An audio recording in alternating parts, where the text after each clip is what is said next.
तो बच्चों अब हम स्टार्ट करते हैं आर्टिकल 16 का क्लॉज 4। तो देखिए आर्टिकल 16 के क्लॉज 4 में क्या बोला गया है वो मैं पहले आपको बताती हूँ, लेकिन एक बात याद रखिएगा कि यहाँ से विवाद अब स्टार्ट होगा।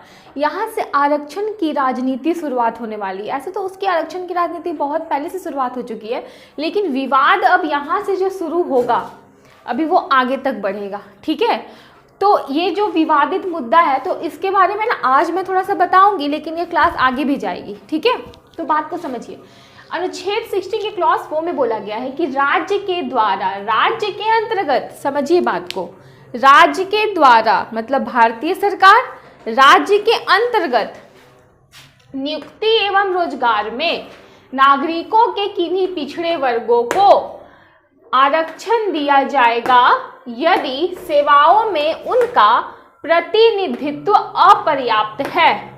मतलब नागरिकों के किन्हीं पिछड़े वर्गों की बात हो रही है।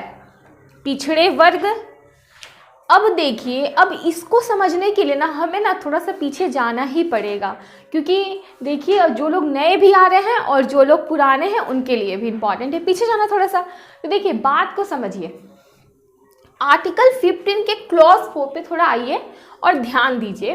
तो आर्टिकल 15 का क्लॉज 4 क्या बोला है? तो आर्टिकल 15 के क्लॉज 4 को पहले तो पहला संविधान संशोधन 1951 के दौरान लाया गया ना, तो उसमें बोला क्या गया था? तो उसके बोला गया था कि राज्य के द्वारा सामाजिक और शैक्षणिक रूप से पिछड़े वर्गों के लिए, उसमें अनुसूचित जाति जनजाति भी इंक्लूड थी, तो बोला गया था राज्य के द्वारा सामाजिक और शैक्षणिक रूप से पिछड़े वर्ग, अनुसूचित जाति जनजाति के विकास के लिए राज्य क्या करेगी? विशेष प्रावधान करेगी। मतलब उनके विकास के लिए राज्य कुछ विशेष प्रावधान कर सकती है। ठीक है, और ये क्यों हुआ था? तो ये हुआ था जब मद्रास में मद्रास गवर्नमेंट ने मेडिकल कॉलेज में आरक्षण दे दिया था जाति के आधार पर, और चंपकम दौराई राजन उच्चतम न्यायालय में जाकर क्या की थी? उसके खिलाफ, फंडामेंटल के खिलाफ था, क्योंकि जाति के आधार पर भेदभाव फंडामेंटल में वर्जित है, तो उसके खिलाफ था। तो वो उच्चतम न्यायालय गई थी और पतंजलि शास्त्री ने बोला था कि देखो ये फंडामेंटल राइट के खिलाफ है, तो ये नहीं हो सकता है। तब क्या हुआ था? मद्रास सरकार को सामाजिक न्याय लाना था। देखो भैया पहले मैं बता देती हूँ, संविधान कहता है तो सामाजिक न्याय लाने के लिए ही कहता है बहुत सारी बातें, लेकिन जो पॉलिटिकल पार्टी करती है वो सामाजिक न्याय लाने के लिए तो नहीं करती है। तो बात को समझिए, अब इस मुद्दे को मैं समझाऊंगी आगे, ये सब विवादित मुद्दा है, तो समझिए पहले क्या हुआ, तो अब क्या हुआ, सामाजिक न्याय लाना है, इसीलिए अब क्या हुआ, नेहरू मतलब संघ सरकार के पास गई, तो वहां पर क्या किया गया, उच्चतम न्यायालय के निर्णय को बदलना है तो संविधान संशोधन करना पड़ता है। तो संविधान संशोधन किया गया, पहला संविधान संशोधन 1951 में करके क्या लाया गया, आर्टिकल 15 का क्लॉज 4 लाया गया और बोला गया कि राज्य सामाजिक और शैक्षणिक रूप से पिछड़े वर्गों के, अनुसूचित जाति जनजाति के विकास के लिए विशेष प्रावधान करेगी। मतलब कि सामाजिक और शैक्षणिक रूप से पिछड़े वर्ग और अनुसूचित जाति जनजाति। तो अनुसूचित जनजाति जनजाति के बारे में ना कभी विवाद का वैसा कोई विषय ही नहीं बना, क्योंकि अनुसूचित जाति जनजाति के आरक्षण को लेकर भी कभी विवाद नहीं बना। जो विवाद बना पिछड़े वर्गों को लेकर, ठीक है, कि पिछड़ा कौन, कैसे पता करे पिछड़ा कौन, क्योंकि अनुसूचित जाति जनजाति पहले से पता है कि हाँ वो कौन है, वो तो अंग्रेज भी लिस्ट बना के गए थे। और दूसरी बात कि उनका सबका बहुत, सच में वो बहुत ज़्यादा क्या है, जंगल में रहने वाले जनजाति समुदाय के लोग हैं, तो उन पे कभी मुद्दा नहीं बना, मुद्दा पिछड़ों पे बना। पिछड़ा मतलब समझ रहे हो ना, अदर बैकवर्ड कास्ट, ओबीसी। तो अब बात को समझना होगा कि पिछड़े कौन है आखिर। तो इसके लिए तो आपको याद होगा, मैं सब बता चुकी हूँ। तो बना था ना काका कालकेलकर आयोग और मंडल आयोग। तो देखिए अब मंडल आयोग ने 1979 में 1980 में इसने अपनी रिपोर्ट दी, तो उसने बोला था ना कि पिछड़ी जाति मतलब पिछड़ा वर्ग, पिछड़ी जाति मतलब क्या, जो समाज में जातिवाद व्यवस्था में निम्न स्तर पे हैं तो वो सामाजिक तौर पे पिछड़ गए और साधन की कमी की वजह से शैक्षिक तौर पे पिछड़ गए, इसीलिए जो पिछड़ी जाति वो पिछड़ा वर्ग। अब यहाँ पे ये समझना है कि देखो अब आरक्षण की राजनीति स्टार्ट कहाँ से होती है, क्योंकि जब इसको समझने के लिए पहले आपको आरक्षण समझना होगा। क्यों आखिर पिछड़े वर्गों को आरक्षण दिया जा रहा है, ये समझना होगा। और यहाँ से आरक्षण की राजनीति शुरू होती है। तो जब ये आया उसके बाद से आरक्षण की राजनीति स्टार्ट होने लगी। आर्टिकल 15 का क्लॉज 4 जैसे आया, क्योंकि बोला गया है कि विशेष उपाय प्रावधान, तो विशेष उपाय प्रावधान का मतलब क्या है कि आरक्षण लाएगी, ठीक है, हर जगह उनके उत्थान के लिए कहीं छूट देगी, कहीं आरक्षण लाएगी। तो अब बात को ये समझना है कि आरक्षण की राजनीति आखिर शुरुआत इसके बाद से कैसे हुई। तो देखिए अब फिर से थोड़ा याद कीजिए, मैंने क्लासेस में बताया है, वीपी सिंह को याद कीजिए, विश्वनाथ प्रताप सिंह। तो विश्वनाथ प्रताप सिंह के बारे में मैंने बताया था ना कि राजीव गांधी सरकार में वो क्या थे, वित्त मंत्री थे। उसके बाद उन्होंने मतभेद हो गया, त्यागपत्र दे दिया, जनता दल बना लिया, नई पार्टी। अब जनता दल की पार्टी पूर्ण बहुमत की पार्टी तो नहीं थी, गठबंधन की पार्टी थी। अब वो सरकार में आए कैसे, तो राजीव गांधी सरकार में वो भ्रष्टाचार का मुद्दा, मतलब भ्रष्टाचार का आरोप लगा। तो देखिए पहली बात मैं बोल दूं कि भ्रष्टाचार को आरोप लगा साबित नहीं हुआ जब तक हमारी न्यायपालिका क्या बोलती है, दंड देने का अधिकार तो न्यायपालिका को है ना। तो जब तक न्यायपालिका नहीं बोलेगी कि भाई आप भ्रष्टाचारी हो, तब तक आपको दुनिया भ्रष्टाचारी नहीं बोल सकती है। तो न्यायपालिका में अभी तक ये प्रूव नहीं हुआ कि वो भ्रष्टाचार की सरकार थी, ठीक है। लेकिन अब पब्लिक है भैया, जिधर नदी की धारा बहती है उधर ही बहेंगे। तो उस समय क्या था, बहुत हल्ला हुआ था कि भ्रष्टाचार की सरकार है, भ्रष्टाचार की सरकार, हल्ला हो गया। वीपी सिंह इसका फायदा उठाकर जीत गए, ठीक है। तो वीपी सिंह के जो उप प्रधानमंत्री थे वो थे देवीलाल। तो देवीलाल के बेटे कौन हुए, तो ओम प्रकाश चौटाला। तो ओम प्रकाश जो चौटाला थे वो क्या थे, वो थे मुख्यमंत्री हरियाणा के। तो अब यहाँ पे बात को समझना है कि ओम प्रकाश चौटाला के ऊपर भी भ्रष्टाचार का आरोप लगा। तो अब जाहिर सी बात है व्यवहारिक रूप से तो क्या होगा, बोलेंगे ना कि आपकी सरकार के ही देखिए उप प्रधानमंत्री, वीपी सिंह को दबाव बनना था, आपकी सरकार के उप प्रधानमंत्री देवीलाल का पुत्र ही क्या है, भ्रष्टाचारी है।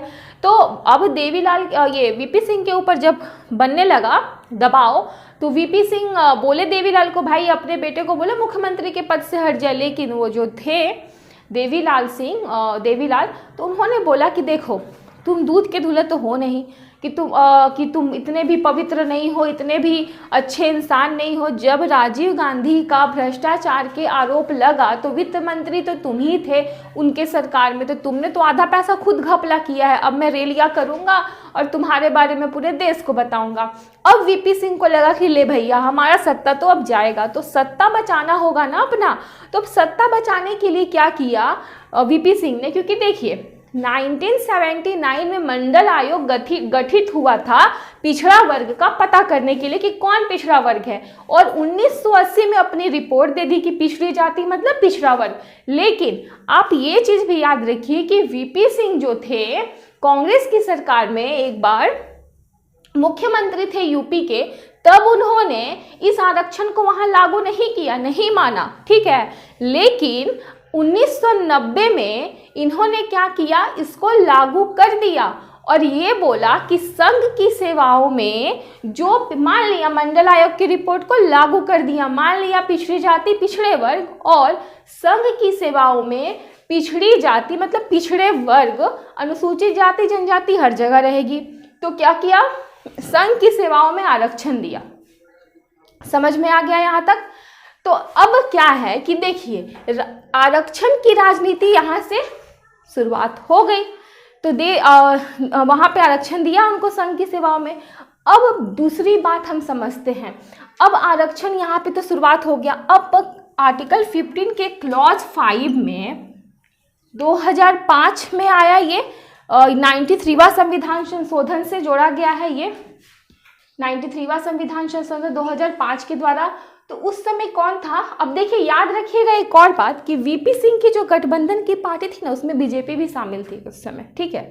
गठबंधन की पार्टी थी तो जाहिर सी बात है, एक सरकार का बहुमत का सरकार तो था नहीं। तो अब देखिए कि आर्टिकल 15 के क्लॉज 4 में भी क्या बोला है कि शैक्षणिक संस्थाओं में, चाहे वो केंद्र की हो या निजी हो, वहाँ पर पिछड़े वर्ग, अनुसूचित जाति, जनजाति, पिछड़े वर्ग जब मैं बोले तो समझ जाओ कि सामाजिक और शैक्षणिक रूप से पिछड़े वर्ग, ठीक है। और यहाँ पर अभी तक जितनी बात की उसमें आर्थिक पिछड़ेपन की मैंने बात नहीं की, ध्यान रखिएगा, सामाजिक और शैक्षणिक पिछड़ेपन की तब से मैं बात कर रही हूँ। तो यहाँ पर अब बात होने लगा कि शैक्षणिक संस्थाओं में दिया जाएगा आरक्षण किसको?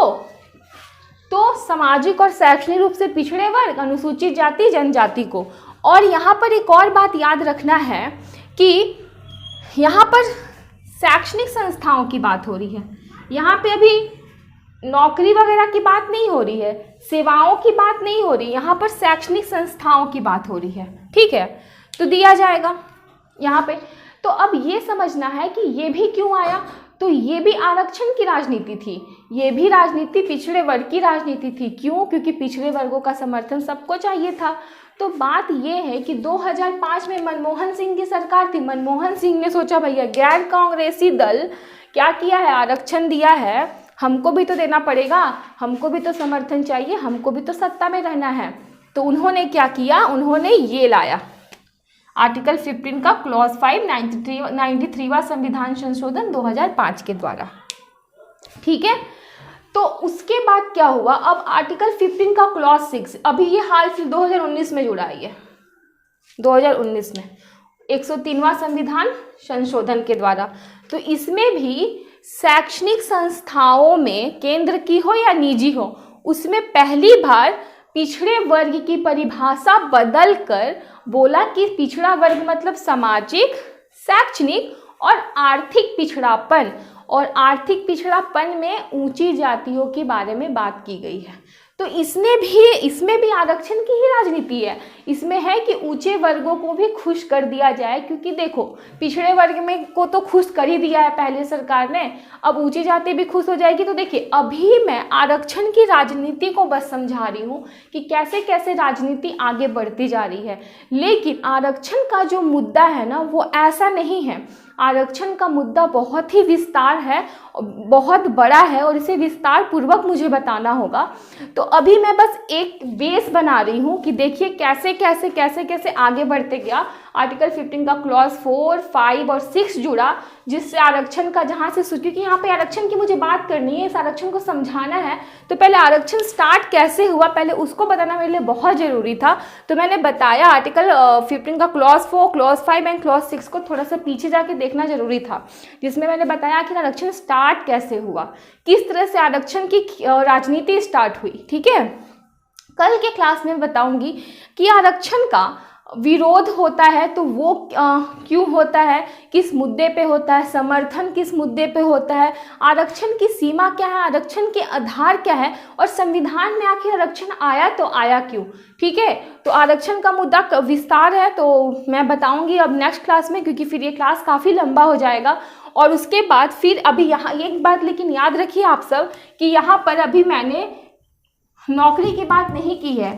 आर्टिकल 15 के क्लॉज 6 में ओनली शैक्षणिक संस्थाओं में आरक्षण दिया जा रहा है EWS को, जो आर्थिक रूप से वीकर सेक्शन वाले लोगों को, इकोनॉमिकल वीकर सेक्शन को शैक्षणिक संस्थाओं में, चाहे वो केंद्र की हो या निजी हो, वहाँ पर 10% का आरक्षण। अभी यहाँ पे नौकरी की बात नहीं हुई है, तो ये चीज़ आप ध्यान में रखना। अब यहाँ से जो मुद्दा होगा वो नौकरी में आरक्षण का मुद्दा यहाँ से अब स्टार्ट होने वाला है। तो इसको समझाने से पहले मुझे पहले आरक्षण को अच्छे से समझाना होगा। तो कल के क्लास में मैं आरक्षण को अच्छे से समझाऊंगी। तो कल का क्लास बहुत इंपॉर्टेंट है, तो आज जो भी इस क्लास में जुड़े हैं कल का क्लास वो ज़रूर करें। तब तक के लिए बाय बाय, टेक केयर। और मैं उम्मीद करती हूँ कि आपको क्लास पसंद आया होगा। कोई भी डाउट, आपको कुछ समझ में नहीं आया तो वो सब अगर आप मेरे से पूछोगे ना, तो नेक्स्ट क्लास में क्या करूँगी, मैं उसको समझाऊंगी। तो उम्मीद करती हूँ क्लास पसंद आई होगी। तब तक के लिए bye bye, take care and जय हिंद।